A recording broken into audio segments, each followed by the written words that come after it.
get my microphone.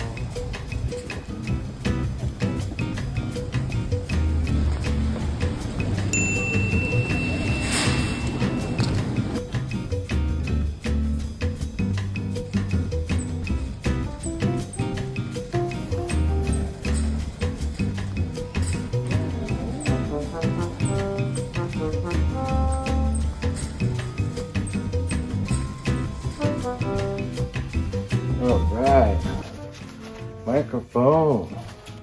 Look who's got a microphone. Got the microphone. Got the light, microphone.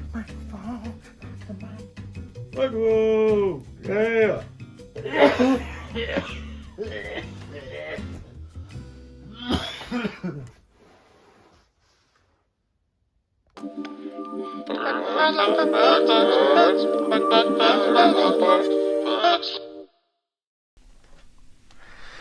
Hello, hello, hello. We'll just start with that one again. Huh? Hi guys, I'm Jared. Welcome to the channel. This is my second book review. Hey bro, I gotta go. Let me through. I gotta go, number 2. Appreciate it if you watched the first one already. And we'll just keep going and getting used to making videos and editing and doing all the software, so hopefully they're an enjoyable watch. I'm going to try to continue with that trend here and make sure that everything's funny. That's not funny, Proctor. No, sir. But for now, also, we want to make sure that we're reviewing books. So today's discussion is on Adrian Tchaikovsky's The Lords of Uncreation. Lords, that's plural. Words are your second language, sir. Lords of Uncreation. And it is the final book in a trilogy, the final architecture trilogy.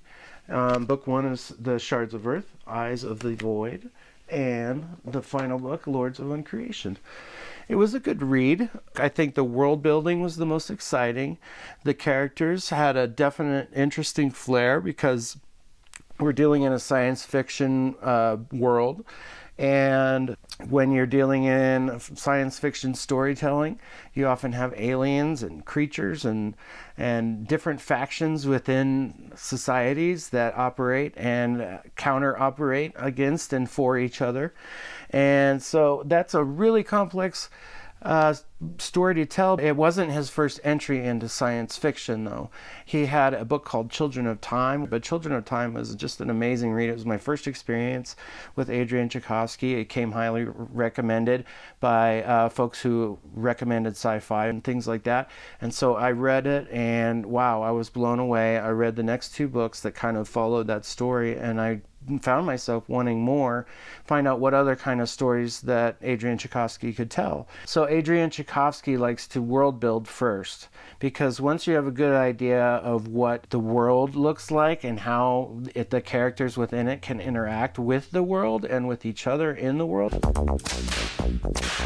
it's kind of a fascinating way to build a story. One thing that Adrian does is he does point of view character written for that character. There's no chapter names or numbers. It's just the character names, Idris, Ali, whoever it is.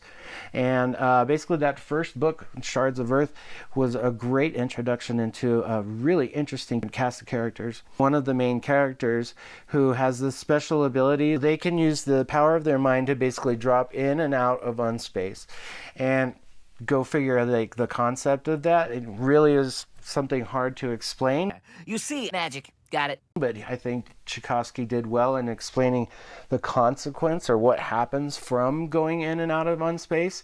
But they do discover they're not quite alone, because they discover that these certain entities travel through unspace to go to human or alien occupied worlds and show up, and humans or whoever's there to try to stop them basically are just shoved aside like little toys. These they're called architects.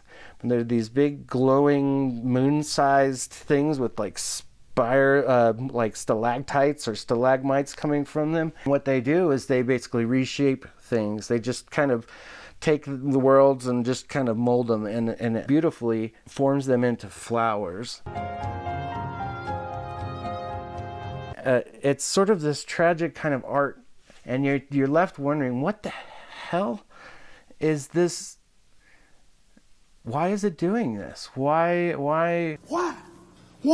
any of that? And so these humans that can travel through space and unspace can also use sort of a telepathic link to communicate with these creatures.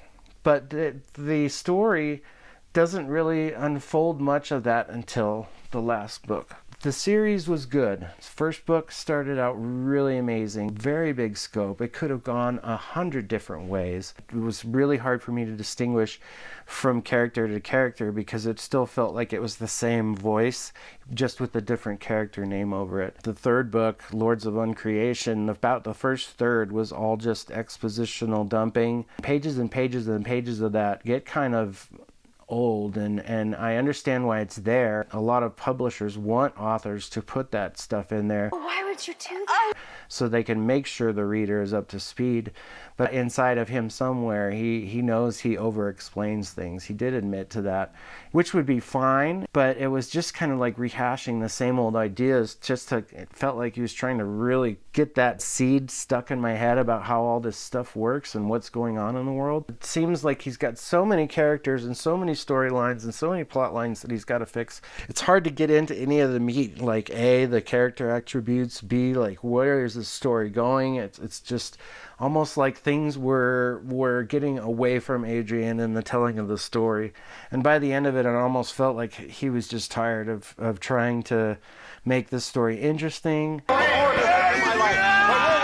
Lords of Uncreation was better than the second book, but not nearly as good as the first book. So all that being said, each book is like 5, almost 600 pages long. This trilogy could have almost been a duology. We did get an explanation about everything, how everything works, but it didn't feel natural to me. But no, it was just kind of this big 10-page exposition dump going, oh, that's how it is. Some of these things can slow the pacing and the plot moving forward, so we're not bogged down by expository information.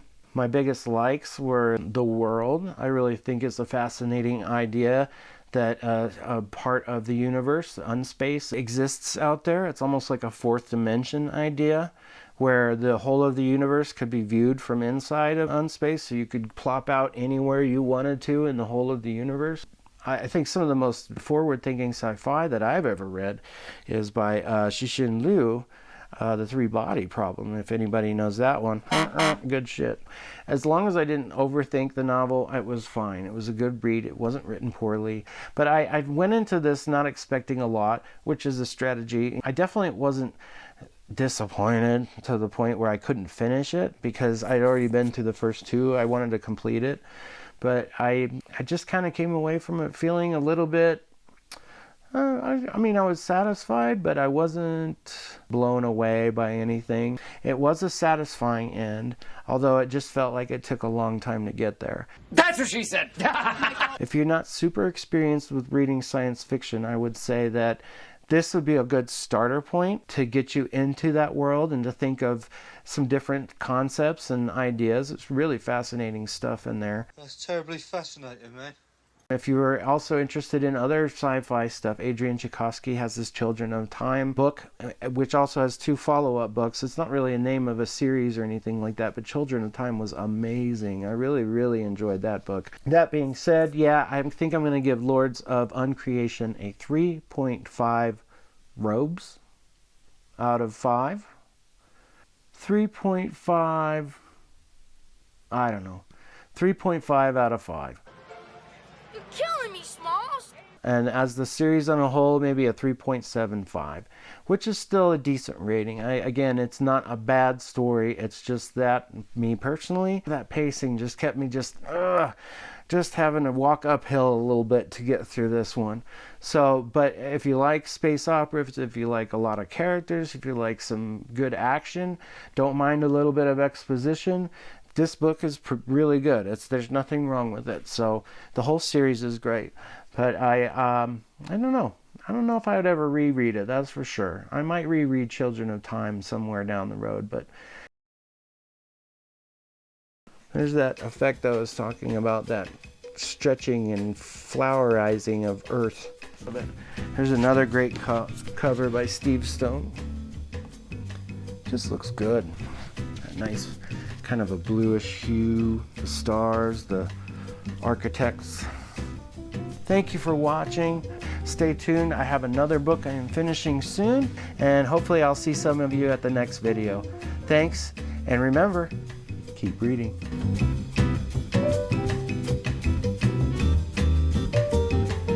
Welcome back to the channel.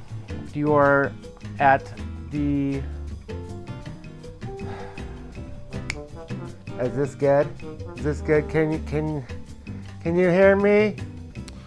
Check. Check, check, check, check. It didn't operate in a Check, check, check, check, check. sealed vacuum, so to speak. The... Can you hear me? Can you hear me? Shit. Lost my thought. It didn't operate in a sealed vacuum. Microphone. What the fuck? And this is book 3 called Lords of Chaos. This is book 3 called Lords of Uncreation. Testing 1, 2, 3. God, why is this so hard? Oh.